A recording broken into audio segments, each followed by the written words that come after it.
துனியா ads duniaads.com digital marketing, e-commerce, SEO உள்ளிட்ட அனைத்து A to Z digital marketing மற்றும் அது சார்ந்த ஆன்லைன் ப்ரமோஷன்களுக்கான சிறந்த டிஜிட்டல் மார்க்கெட்டிங் ஏஜென்சி.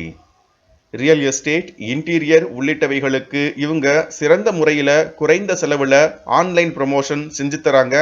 ரிசல்ட் 100% உத்திரவாதம். கான்டாக்ட் பண்ண கீழே இருக்கிற நம்பரை பிங் பண்ணுங்க. எல்லோரையும் அன்போடு வணங்கி இந்த நிகழ்வை தொடங்குகின்றோம். இந்த பழனி பெருமைமிக்க ஒரு பெரிய தலம்.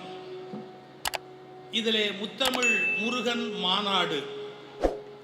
நான் 3 செய்திகளை முன்னுரையாக சொன்னால் என் வேலை முடிந்துவிட்டது.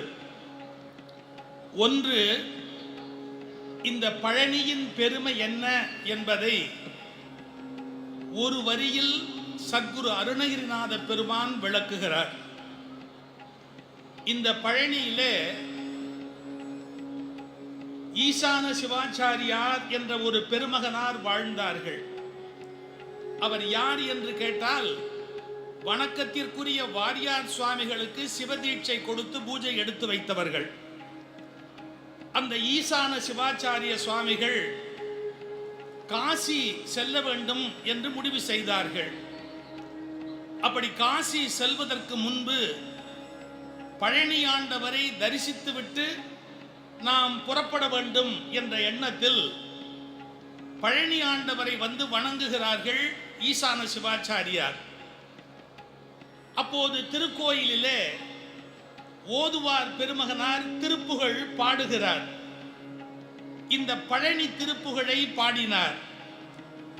ஒரு வரி காசியில் மீறிய பழனி என்று வந்தது.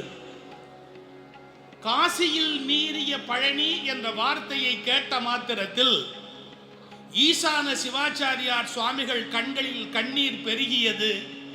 அதைவிட பெரிய இடத்தில் இருந்து கொண்டு நான் அந்த இடத்திற்கு ஏன் போக வேண்டும் என்று இந்த பழனியம் பதியை தன் உயிர்த்தலமாக கொண்டார் ஈசான சிவாச்சாரியார். எப்போதுமே நான் பேசுவதில் வேறு ஒரு பொருளும் இருக்கும் என்று உங்களுக்கு தெரியும்.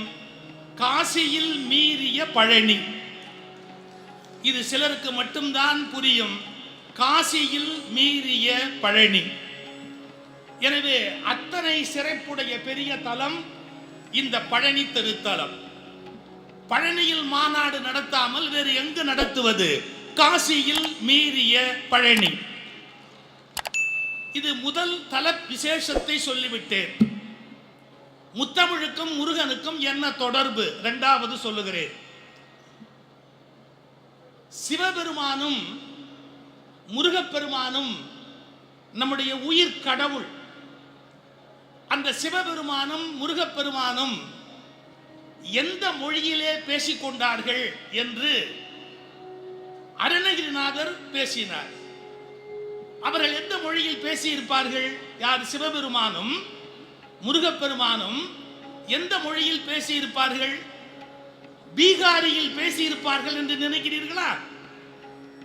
பீகாரியில் பேசியிருக்க வாய்ப்பு இருக்கிறதா? இல்லை. ஒரிசாவில் பேசியிருப்பார்களா? இல்லை. குறைந்தபட்சம் இந்தியிலாவது பேசியிருப்பார்களா? இல்லை.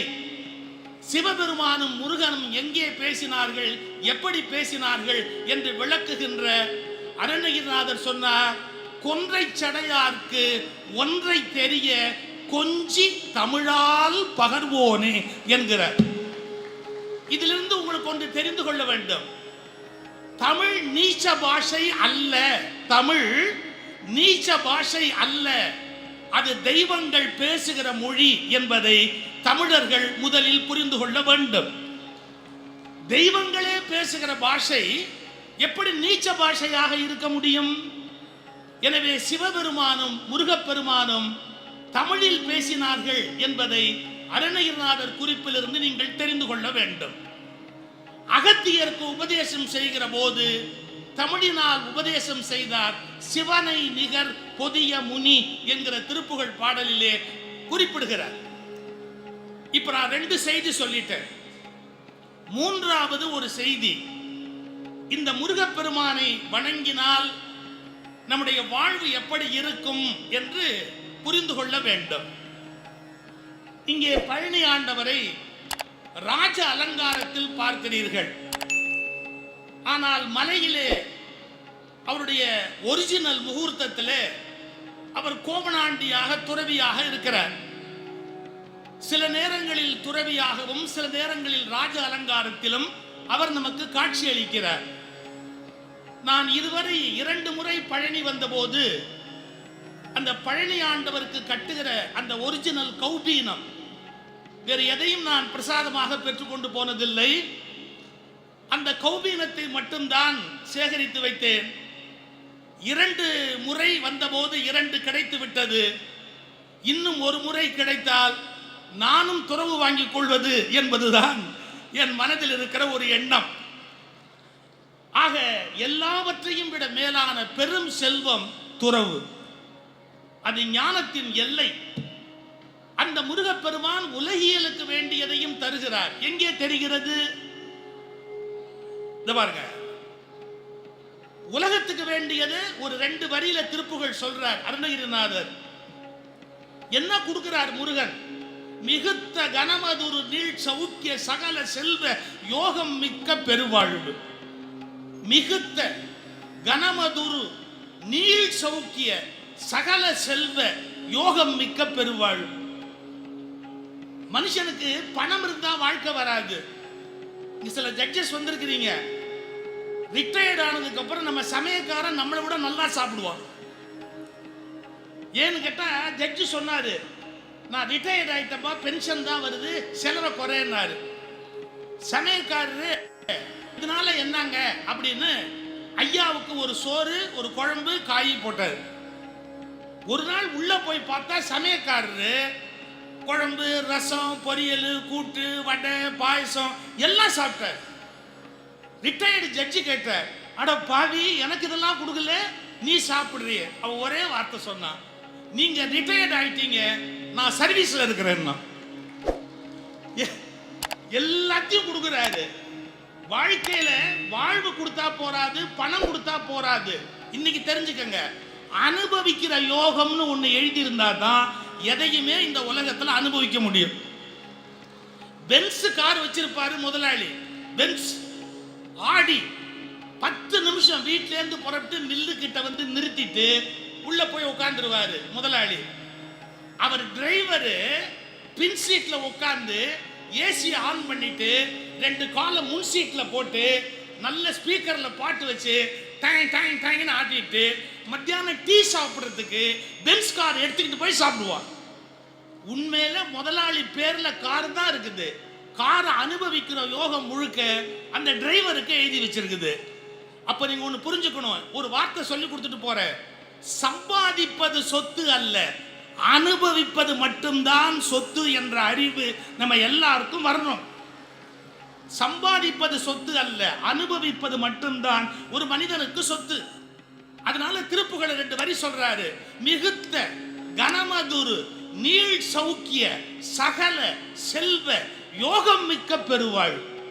இது பூமி இன்பத்தை குறித்தது. ஏன்னா அவங்க ரிட்டையர்மெண்ட்டுக்கு அவங்கள நான் தயார் பண்ணும்ல. மிகுத்த கனமதுரு நீள் சௌக்கிய சகல செல்வ யோகம் மிக்க பெருவாழ். போதுமா? தகைமை சிவஞானம் முக்தி பரகதி, அல்டிமேட் எய்ம் முக்தி. இவ்வளவு சிம்பிளா சொல்லியிருக்காங்க பாருங்க.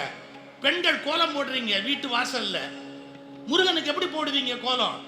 மேல ஒரு முக்கோணம், கீழே ஒரு முக்கோணம். என்ன அர்த்தம்? மேல் நோக்கிய முக்கோணம் முக்தியை குறிப்பது, கீழ் நோக்கிய முக்கோணம் உலக சௌக்கியத்தை குறிப்பது. இது 2ஐயும் கொடுக்கிற அருளாளன் நம்முடைய முருகப்பெருமான் என்பதுதான் முருகனுக்கு இருக்கிற மிகச் சிறப்பான ஒன்று. எனவே காசியில் மீறிய பழனி என்பதையும், அந்த பழனியில் இருக்கிற இறைவன் சிவனும் முருகனும் பேசிய மொழி தமிழ் என்பதையும், அவன் நமக்கு இக பர சௌபாகியங்களை அருளுகிறான் என்பதையும் 3 செய்திகளை உங்களுக்கு முன்னுரையாக சொல்லி, முத்தமிழ் முருகன் என்று ஏன் பெயர் வைத்தோம் என்றால், முத்தமிழால் வைதாரையும் அங்கு வாழ வைப்பான் என்று முருகப்பெருமானுக்கு சிறப்பு இருப்பதால் அந்த முருகனுடைய சிறப்பை சொல்லுகிற தமிழிலே முந்து தமிழ் எது? முத்தான 3 தமிழ் அறிஞர்கள். பாரதி பாஸ்கர் அவர்களை உங்களுக்கு நன்கு தெரியும். ஏற்கனவே எத்தனையோ மேடைகளில் அறிமுகமான ஒரு ஆச்சரியமான ஒரு பேச்சாளர். எனவே முருகன் புகழ் வளர்க்கும் முத்தமிழில் முந்து தமிழ் இயல் என்பதை அவர் பேச வருகிறார்.